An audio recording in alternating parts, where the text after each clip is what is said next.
Okay. Yeah. Okay, so what we have here are 3 Raspberry Pis that we're going to use to perform iPerth network tests.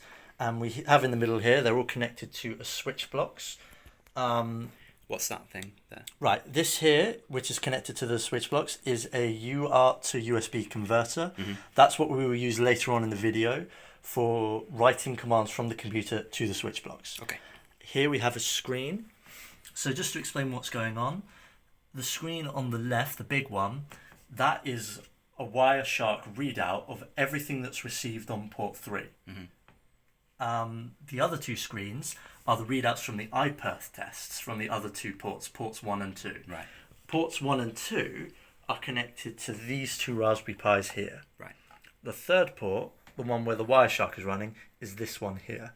Okay. Got it. So right now, no settings are configured on the switch blocks. If we run an iPerth test between ports 1 and 2,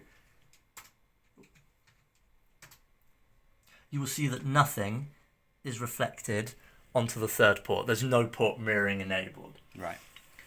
And you can even see on the switch blocks that it stopped now, but if I run it again, the lights for ports 1 and 2 are blinking, but the third one is not. Right. Makes sense because it's not doing port mirroring. Right, it's not doing port mirroring, it's an unmanaged switch right now. Got it. So what we want to do is really program this. So I'll just disconnect the Raspberry Pis. I'll disconnect the power supply. But I will keep the UART to USB converter on. If we come over to the PC, we plug this in. Do you have to use that kind of UART to USB, or can you use any off the shelf? Off the shelf. Okay. Any generic UART to USB converter will do. And they connect to that header there, don't they? Yes, and they connect to that header there. Okay. Got it. Right, so what we have to do now is install Botblox software. This is really simple. So all you need is Python 3.6 or above. You can see on this machine, Python -- version. We have Python 3.9. Got it. It's really easy to install. To install our software is a one-liner. You do this, pip install Botblox and the latest alpha version, which will soon be a stable version. Yeah. So now we have that installed. We can then run botblox-help to ensure that it's installed. You can see here various readouts for the options you use to configure the switch blocks. So right now we can do VLANs and port mirroring. Right now we can do VLAN and port mirroring, yes. We will choose to do VLAN port mirroring first. Got it. Okay. So I'll write out the command. So botblox, and then we choose the port that we want to write to. In this case, I know it's COM3. That's the computer port. That's the computer port, yeah. Got it, right. We choose the configuration option we want, in which case port mirroring. And then we now do the port mirroring options. So I'll choose the mode to be RX. I only want to mirror ingress traffic. Now I'll choose the mirror port as port 3. Right. So this is the port that will receive all mirrored traffic. Right. And then I will choose the port whose ingress traffic will be mirrored. Okay. And that will be port 2. Got it. So we press enter. We can see the red means that the processor on board the switch, I did it so quickly, the processor on the switch blocks is writing to the Ethernet chip. Okay. And there was also a flash of blue, which meant that it was saving it to EEPROM. Do you want to try it again, just so we can catch that on the video? Sure thing. So I'll just write the same command again. Yep.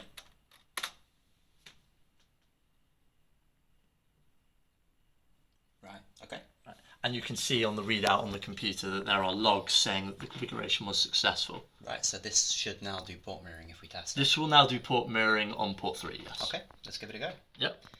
So pull that out. So you've unplugged it. Is it going to remember that setting when you It turn will back remember on? that setting when we power cycle it, Okay. and it will automatically send those commands to the Ethernet chip on startup. Got it. So I'll just remove the UART to USB converter to make it simpler to look at, because we don't need this anymore now that we've configured it. Just plug the power supply in.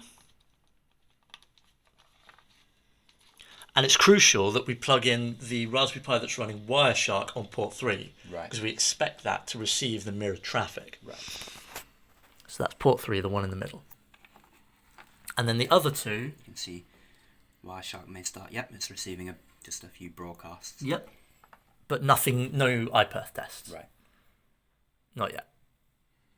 So what I'm doing is connecting the other two Raspberry Pis in the same configuration that they were before on ports 1 and 2. Okay.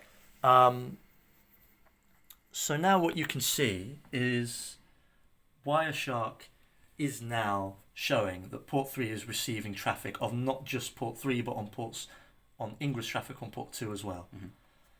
But to show that further, we can now run an iPerth test. So now if we run an iPerth test between ports 1 and 2, we will now see on the left Wireshark is showing a readout of a lot of transfer between ports 1 and 2. And when the iPerth test stops, so does the readout. Brilliant. So that's really showing it doing the port mirroring. Yes, and in fact, to confirm it even more, you can make note of the addresses being used Right. on the iPerth test, and that address is not that Ethernet address, is not referring to this Pi. It's referring to These two. We can show that if we do this. Yep. Come on, see, and we do if config, and we scroll up. Oh, sorry. Yep. Right. You can see here 21.169.254.21.124. Right. If we scroll back up to the outputs in Wireshark, Yeah, it's completely different. they're two different addresses, meaning they're two different devices. Brilliant. So can we do this on just this board, or is there any other hardware we can do this on? You can do it on the Switchbox, but you can also do it on the Nano as well. Right. So the same software runs on the 3-port. The same software and firmware runs on the Switchbox and Nano, yes. Brilliant. Thanks, Aaron. No worries, thank you.